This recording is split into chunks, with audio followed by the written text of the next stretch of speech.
Ќе се обидам неколку одговори да дадам. За жал, состојбата во државата е таква дека имаме сериозна разлика помеѓу неколку општини во кои што има урбано живење и остатокот од државата. Еве ќе ви давам еден пример. Општина Могила има вкупен годишен буџет од помалку од 1 милион евра вкупно. Општина Могила има преку 50 населени места и села кои што ги опфаќа. Еден план да се донесе по новите одредби чини околу 100.000 евра, што значи дека ние пишуваме закони кои што таму нема никогаш да се применат. А луѓето имаат реални потреби, сакаат и таму куќа да изградат, некој сака да изгради објекти кои што се за поврзани со земјоделието и така натака.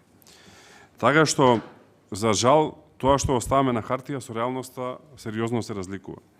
Јас затоа сега ќе кажам 3 работи, од кои што 2 се поврзани со носење на закон и една е политичка и ја кажувам јавно, така што ќе може секако, доколку него реализирам ова што го кажувам, да ме земете за одговорен.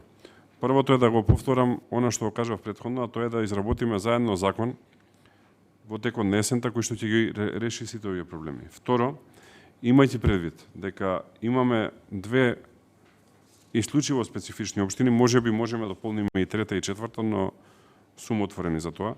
Предлагам за општина Центар и општина Карпош да донесеме специјални закони во кои што ќе ги затвориме сите овие прашања.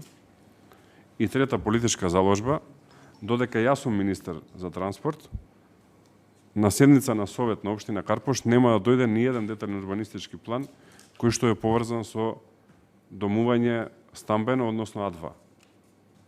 Ова го кажувам пред камери. Значи, воопшто нема да се доведете во ситуација да треба да гласате за нешто затоа што јас ја блокирам тоа. Како што откако сум министер е блокирано. И ќе остане блокирано затоа што мислам дека е доволно и дека тоа што е таму изградено и тоа е многу и тоа е тоа. Повеќе од ова немам што да кажам. Благодарам.